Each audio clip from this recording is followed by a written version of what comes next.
tuyo. Wow! Muna tayo ng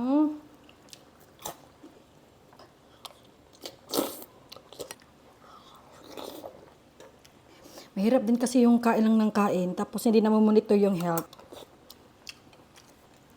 Ooh. Hello everyone! Welcome back! Sa tagal kong hindi nakapagmukbang. Ngayon lang ako magmumukbang ulit at obviously, nag-crave po ako ng nilagang baboy. So, ito po ay pata and sili. At meron tayo ditong tuyo. Diyos ko po. So, ayan, nakita nyo naman, kumukulo-kulo pa yung ano natin. And I'm very, very hungry talaga. Sobra. Nag-crave ako sa pata na nilaga na maraming gulay. Look. Let's eat. Kain po. Maraming salamat, Lord. Thank you so much for everything. Grabe. Kapagdasal na po tayo. So, kain na. Let's go. Tuyo.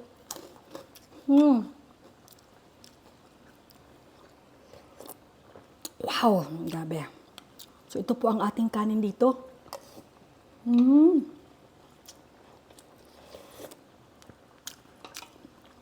Ito yung cravings ko na. Ito ko yung sabaw na kumulo-kulo talaga. Ang sarap. Grabe yung ikan ko. Kumulo-kulo, parang sabaw.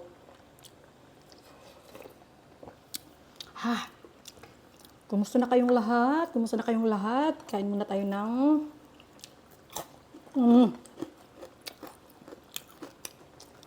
tuyo. Look at guys. Wow. Sobrang lambot. Lagyan muna natin dito.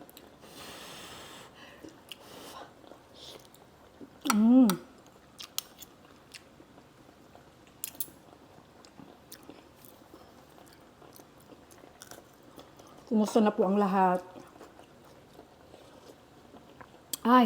Ngayon pa ay balik mukbang na tayo. Hayaan nyo na ako magchika-chika kasi matagal-tagal din tayo hindi nakapag-mukbang, no?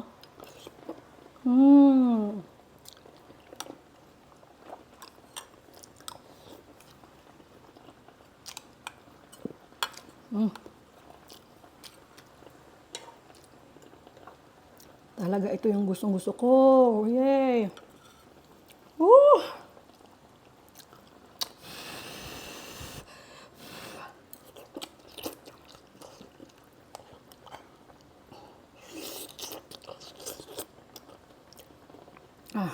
Init.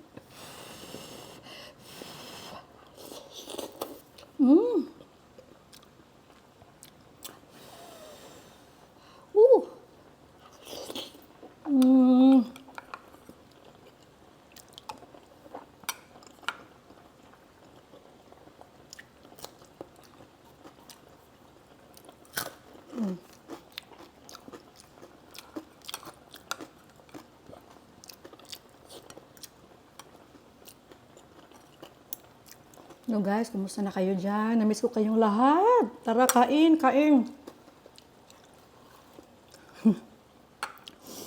Natapos na po akong mag-diet. So, ang ginagawa ko na naman ngayon is intermittent fasting. So, nagbawas po ako ng 7 kilo. And then, ngayon ay hinahinay na lang. So, kasi napakabilis ng 7 kilo. Pero, yung ginawa naman natin ay tinodo talaga. Kaya, mabilis akong pumayat.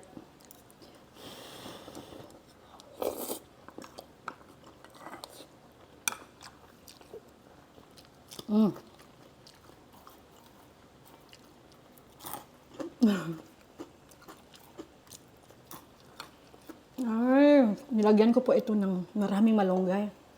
Kasi, ang dami naming malunggay. Kailangan nating lutuin talaga.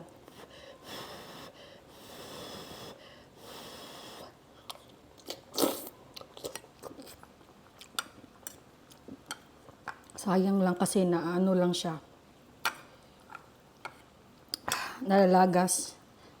Dahil dito hindi pa umuulan, siguro mga 2 to 3 days na. Mm.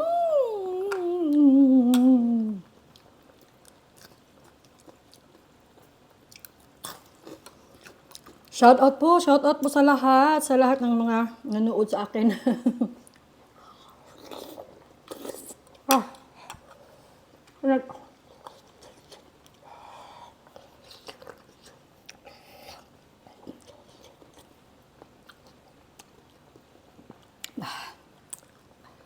minabuti ko po talagang mag-diet muna para makakain ulit. Kasi mahirap din kasi yung kain lang ng kain tapos hindi na monitor yung health. Kasi ang mukbanger pa naman, hindi madali, no? Hindi pa naman kalakihan ng sahod tapos magkasakit ka, patay. Ooh, wow. Look at this. Super duper.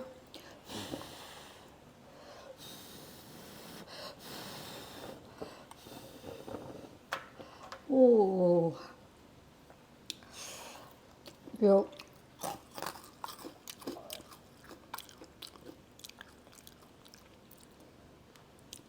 Nag-decide ako na maglaylo muna sa mukbang dahil parang pataas lang ng pataas yung timbang. Kahit sobrang nag-exercise naman. Pero kapag madami ka pa rin kumakain, medyo mahirap-hirap din. Kaya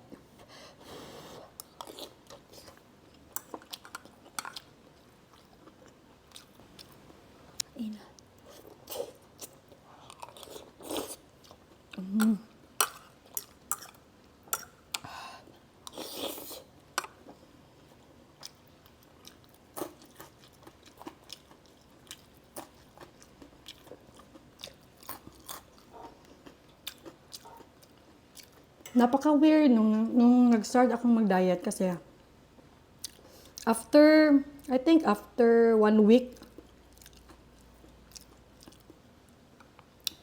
nag-crave ako ng chicken feet. Gusto ko kumain ng maraming chicken feet. Pero nawala naman yung cravings na yon. Pero talagang para sa ngalangalak, napakasarap kumain ng manok talaga, ng fried chicken. Kaya nung after 23 days pa ako nakakain simula nang nag-diet kami. After 23 days pa ako kumain ulit ng rice. Pero sobrang konti lang talaga, siguro mga 3 spoons.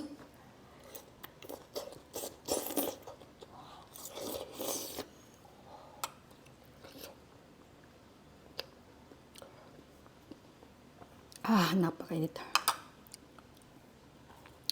Ang sarap talaga ng toyo na to, oh. Crunchy. Maliliit na crunchy. Kanin. Ayun. Ito yung kinikrave natin today.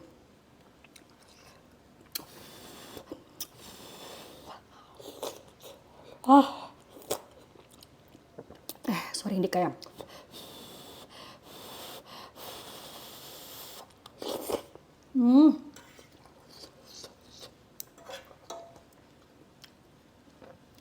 Kahit mainit. So, ito ay... wow! Pwede kasing kamayin kasi napakainit talaga.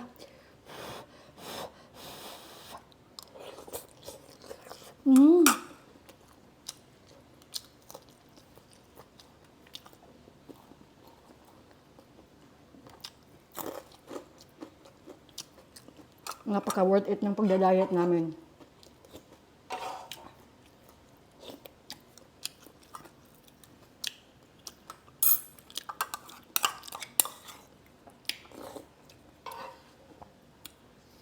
Biruin mo, 7 kilos.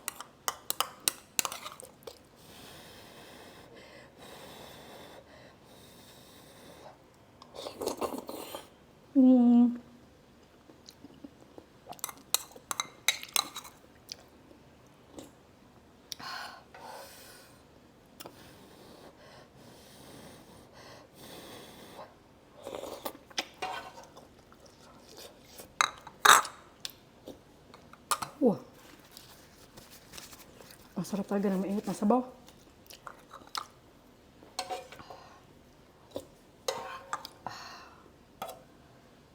Maraming gulay. Napakasarap.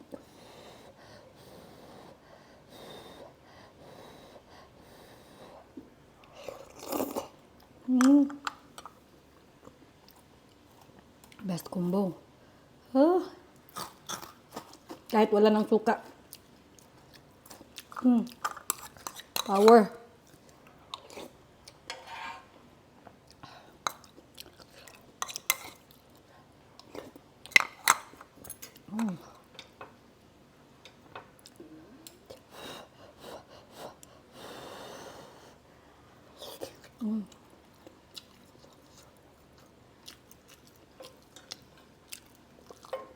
Na.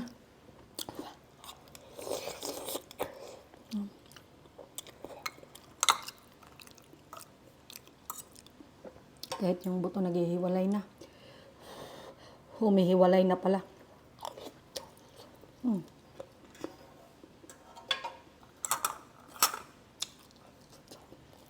Uy, guys. Sabihan nyo naman ako, ano yung cravings ninyo? While watching now, ano yung kinikrave ninyo? Kasi talaga, pag isa kang foodie, talagang imposibleng hindi ka wala kang cravings, no?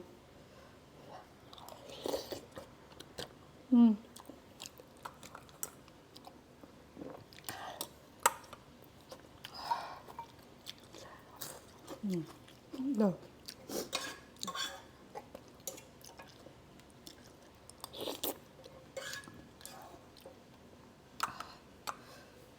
Ang sarap ng sabaw, mainit pa ba to? Ew.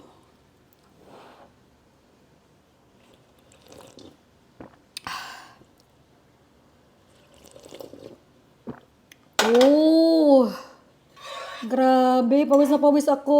Mag-comment kayo dyan guys ha, para may shoutout ko kayo next. I miss you all. Talagang na-miss ko kayo. Ganyan ang pawis ko. Ayo. Sobrang init talaga. Then, spicy pa. Ayan. Maraming salamat. Please don't forget to comment down below at sabihin nyo naman sa akin kung ano yung cravings ninyo. At na-try nyo na bang mag-liquid diet lang? Kasi yung mga kakilala ko, marami akong kilala na hang on lang ha, wait lang tayo.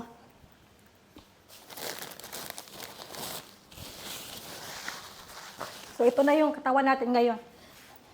Last time, it's so fat. Hindi lang siya halata guys dahil nakatago ako lagi. Laki-laki yung t-shirt. Pero ngayon talaga, I'm very confident na nag-lose talaga ako ng weight. At marami din akong kilala na sabi nila na hindi daw nila kayang mag-liquid diet. Actually, ang liquid diet ay napaka-challenging. Pero pag nagawa mo yan, it's very rewarding, fulfilling. Kasi hindi talaga lahat ng tao ay nakakagawa ng liquid diet. And I did it for 23 days. No rice at all. Pero naging parang nasanay na din yung katawan mo. But after that, slowly na nag-introduce na naman ako ng solid. Kasi parang hindi na din siya maganda sa akin. Sorry.